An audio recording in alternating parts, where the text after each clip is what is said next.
How's it going, everybody? Greetings from Nerdiest Diamond. Today we are on the grand finale of Transformers Legacy MENASOR. And, okay, we're just going to rapid fire through this. There's no animation, no really anything. We are just getting straight into it. So we already have the legs done. Let's get dead end and drag strip out of the way. Let's get these here and not drop those. Make sure these are the right legs. And we start from base mode and robot mode for Motormaster. Everyone else is in vehicle mode, basically, except for these two. So flip this piece up. And then breakdown, you get these two ports and slots here on the shoulders and bumper. And then they just go to the corresponding tabs and pegs. Also, the blaster is in the vehicle mode storage because it won't really belong anywhere else. So there's also this purple bit here that is spring-loaded, which will reveal these panels here. Which in turn, oh my god, it's just really tight in there. Exposes molded detail that matches the underside, the feet and shins and arms of Wild Rider and Breakdown, which is really awesome. And if you know me, a customizer, I will definitely be painting these their corresponding colors. So there we have one leg, and make sure it's the correct leg. And the other, let's make it one click. Okay, and then get the other, like this, like so. His is a lot easier solely because he isn't painted. He doesn't have painted ports. Also, for the guns, what I do is get Wild Rider's gun and use the peg, the handle peg of the cannon, and peg it in like this, and put it in the vehicle mode storage. And because it's on this peg here, I like to rotate it a little forward, so that way it's more cohesive, you could say. And the other side is basically mirroring it. This one uses the port of the cannon and the peg of the blaster. Then you have another leg. Another click, like so. Put these to the side for now. Now let's get Motormaster. Actually, let's do this. Let's take this piece, take those out, then actually back it up, and take this, rotate the waist. You get basically the chest assembly of MENASOR, and one click. There we go. Now for this guy, just basically going into half truck mode, half robot mode. These in, oops, stay in, and then hold these up. Now you technically have a butterfly joint with the chest, but this is for transformation for MENASOR. You actually, before you do that, make sure you leave this down because it's easier. Bring this out, like so. Bring this up, or actually, wait, I'm getting way off track. Actually, bring this forward. Actually, then you rotate these up, like so. Same thing on the other side.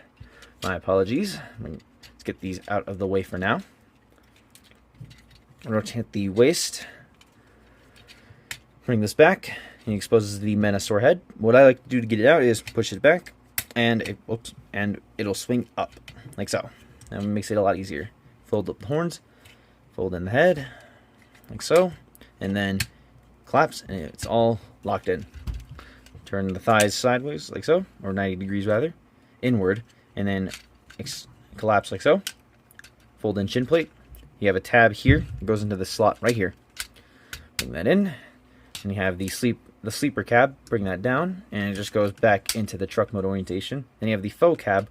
Has a tab on the bumper. Goes into the same slot that the sleeper cab went into. And there you go. You got the side of the torso. Same thing on this side. Rotate. Collapse. Lock in, swing down, like so. Now for the back, you have these two slots that'll go into these two tabs that'll go into these two slots rather on this frame, like so. And then you have the shoulders, which you orientate like so, with the fuel tanks pointing towards you if you were facing this way, like so. And slide it in, and you have these two pegs here that'll go into these two ports in the wrists, like so. There you go. You have a Motormaster torso. And then bring this purple bit down, slide him in to the corresponding tabs and slots, flip these up, which are the shoulder vents, and then flip this up, and now he's locked in. Fucking love that Motormaster's involved. I love it. I love it. I love it. Bring the leg in, and then slide that in, Combiner Wars style, yes, but it's not as stupid as Combiner Wars. And there we have most of MENASOR. Now for the arms. Let's bring these pieces in. Bring the arm bots in. Have the blasters pointed out. And then make sure this is the right limb. This is not. Then we have this one. Then we flip these down for a bit. Then we bring this up. Rotate the hand. And make sure these are out the way. The trailer wall. Have dead end in the corresponding tabs, pegs, and slots. And then compress as much as you'll go. Fold the wheel out just a tiny bit. And then split them. Swing it down. Straighten that out. Swing it down. Straighten that out, fold wheel up, and then collapse trailer walls, like so. And yeah, your boy really loves these mechanics. It's so fucking cool. That is so cool. There's your combined mode arm. That is just incredible. Okay, same thing for drag strip. So for the cannons, however, I'll show you that when I attach them. So take off the cannons, pull this out, bring this down. It's out of the way. Bring him in. If you'll go in. There we go. I was way off. Like so. Come on. Snap in half. Release. Release. There we go. Jeez. Extend like so. Wheel up. And collapse panels. Now for the cannons, what I like to do is remove this. Split this in half, and this goes into where the blasters will go. Make sure the spoiler is folded down. And there we go. We have a drag strip arm. Now for the torso, let me raise my camera here. Oops, hello, I didn't even think of folding that down. Oops, okay. There we go. So we have these little tabs here on the side that will go into these two slots right here on the faux cab window. Bring it in, locks in. Same thing over here, bring it in, locks in. And there we go. There we have Legacy MENASOR in his combined mode. And yeah, I think I'm in love. Just look at him. What an incredible fucking piece. Truly a marvel of combining mainline engineering. Let's get a close look at that lovely head sculpt. I zoom in like so. Just beautiful. Lovely gunmetal for the face and the cheek vents, as I'll call them. Very nice. Love the detail all around it. It's very much a mix of the toy and the tune. Just perfect. Nice metallic red eyes. You can't. There we go. Metallic red eyes, which look gorgeous. I think they're glossy red, but you know me, I hate that shit. I want metallic eyes. They're much better looking. The horns are fine. They stay in place. The horns are fine. I don't much care for how close they are, though. I kind of wish they were more outwards, sort of like the Magic Square horns, or you know, the tune. And yeah, I like these shoulder vents. It reminds me of the Devastation design. Let's zoom out. And really, just he is caked in detail. Check out this chest. I love all the detail on the chest. It is spotless. Love the white is all right. I prefer the silver or hell even the gunmetal they gave us, but this is still not too bad. Just perfectly detailed all around this beast. The abdomen is just caked in this detail here. If it could get good light on that, lovely. And some purple paint here. And the iconic MENASOR crotch. I love the way they did the iconic little bit here on the side. I just love this design, really. Like this specific shape of the design. I like the way they reinvented it just for this design, and it's just incredible. Again, fucking adore this. This is so nice. Can't wait to paint this up, but yep, just nice. His big ol' purple feet. I love the Fans Project trailer wall as a heel. Very much shows how nice they know third party. One thing I like to do with Wild Rider to make him different from Breakdown is I like to have the fenders on hood pieces actually extended a bit, as you can see, whereas Breakdown they're collapsed in. I much prefer it. It gives it its own identity and difference. From the back especially, he is incredibly clean. And this is a combiner no less. And this is a combiner from Hasbro, no less. He is very clean. Yes, he has these guys down here, but that's just about it. He looks pretty much spot on. I love the way this is done too. Very nice. Love it when they actually incorporate their their like components, like parts, to make it feel more like an actual united form of all of the members. And yeah, just quite nice all around. For articulation, he's actually quite well articulated for something his size, except for one part. That being his head is on a swivel. It cannot look up or down, and no, I do not count this joint because that really doesn't count. And like, if I did use it, it could work if I don't see the neck plate seen here. But other than that, no. It's just not really a joint. Shoulders can go out. They can go all the way around, and they are on nice meaty ratchets. Elbows are on a ratchet themselves, and they go 90 degrees. And they also have a bicep swivel that is ratcheted. Wrists are also ratcheted, and they are, again, quite meaty. Waist swivel that is not on a ratchet, but I don't much care. It doesn't need to be. It's not like it's dependent on that. This damn horns won't stop falling. I might need to tighten these up. I don't know what's going on. The hips are on a soft ratchet, but they can do the full splits, surprisingly enough. And they can also do the full splits on an actual ratchet, which is a lot better. Seen here. They also have a thigh swivel. And, god damn it, I don't recall, but I really hope the DNA upgrade kit actually, the thigh extenders have covers, because I fucking hate that. The knees can bend a little over 90 degrees on a very, again, meaty ratchet. And there's an ankle tilt, and it's also on a ratchet. And the cool thing is, if you do the hood on these guys correctly, you can go pretty much all the way without the trailer wall folding down, because that usually happens because of collision. But you don't really need this to go that far, but it still is really nice. And no, this is not a joint if you have the ankle bent, because it's unreliable, it doesn't really lock in, and these move too, so it's not going to stay in. Oh dear, I don't know if you guys can see it, but this thing is starting to yellow, which sucks because this thing was in a zero light environment. Not this light either. I'm fine. Like I said, I'll paint these panels up myself. I don't much care. So yellowing is not of my problem. It's not, like I said, it's not even that bad either. It's just I now notice that, and I've had this thing for about probably a week and a half now. Yeah, he's very well articulated for something so massive. Now for accessories, we've really gone over all of them. Obviously, we have the cannons, which I have put away. On this, like I said, I will plan on getting dead end and breakdowns, but I don't know how I'll store them because I don't like the way dead ends work. They should have found a way to put it, like make an extension piece that actually went up here. But I digress. He of course comes with the dink blade.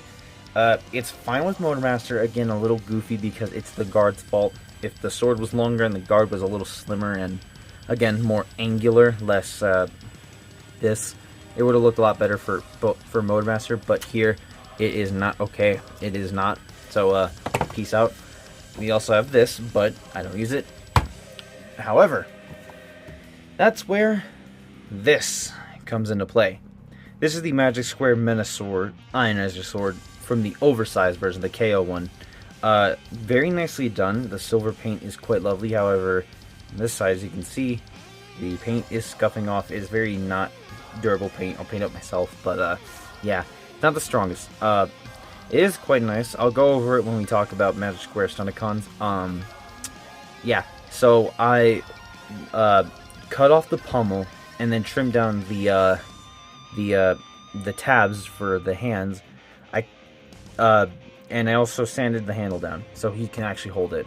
Yeah, let's bring him in. Make sure it's like this. And there we go.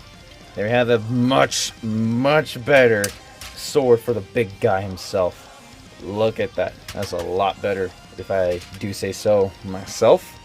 A lot better than the dink blade over there. Actually, I'm gonna put these out of here. That's very, very nice on this guy. I quite love it. Why are the cannons falling down? What the hell's going on? What the hell's going on? There we go. Yeah, very nice with this sword.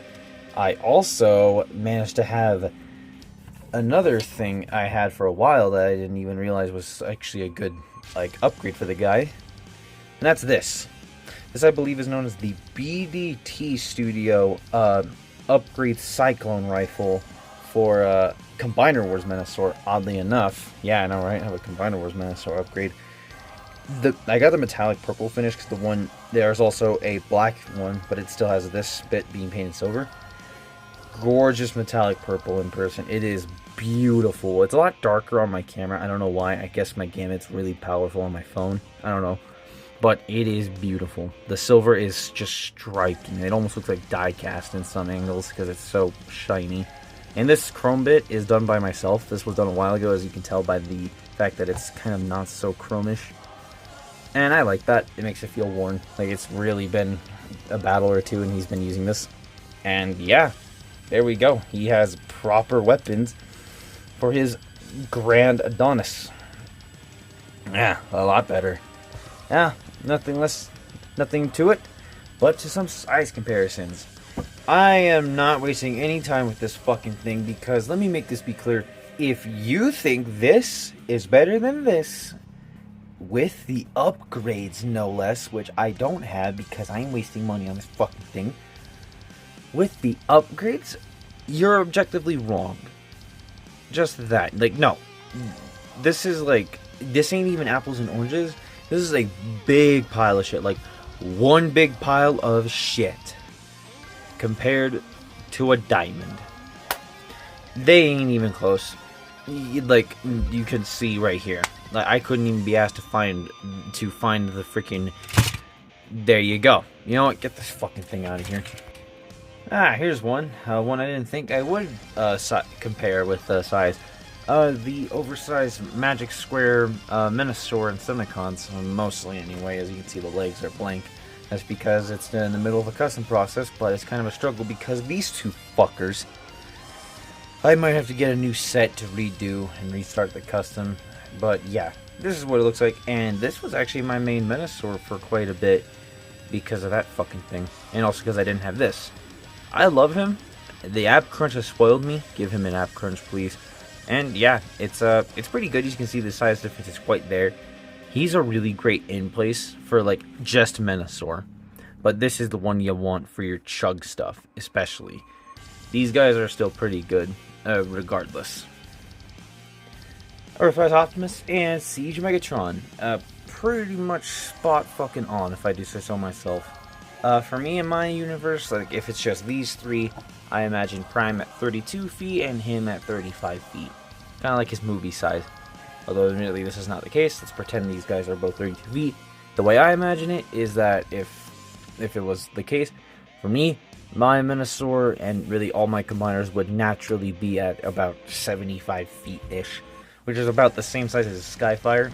But because I also believe in mass displacement technology, they would also be this. They could also, at will, change the size to literal, the literal giants they are, like Godzilla or Jaeger size. I am not in a world where I believe the man-made robots are bigger than actual robots. But anyway, yeah, this looks really, really good.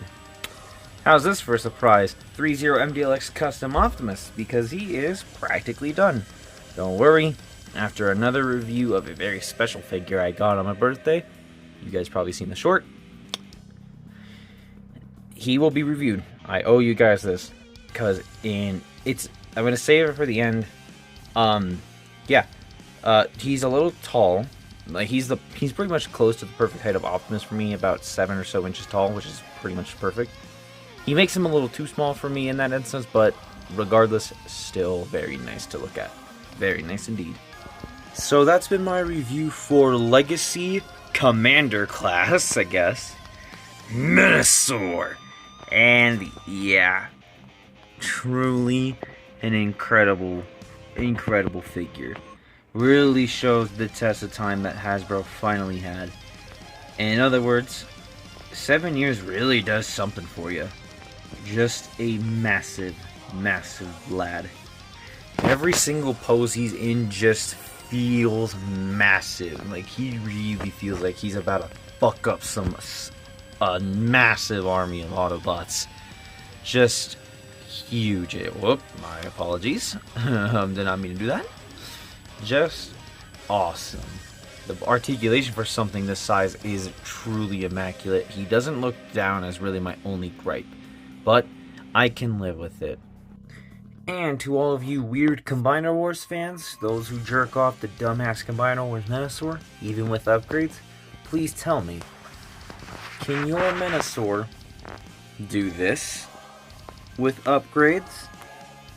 Yeah, I didn't think so. He's about to really put you in your goddamn place. Fucking incredible. I truly cannot recommend hunting down this set enough. It really complements the shelf. And it's funny, because I'm using the neck joint that I said looked bad. Doesn't even look that bad here. It's just an incredible set. Really, all I can also say is, Hasbro, apology accepted. Oh my god, thank you for giving me a Menasor, yet another one that I can love, and it's official. Just be on the lookout for another review when I talk about boom. When I have money, that is. So that's been Nerdiest. This has been another Talk About review about the big lad, Legacy Commander Menasor. Hope you guys have a lovely day, evening, or night. This has been Nerdiest Time. Rolling out!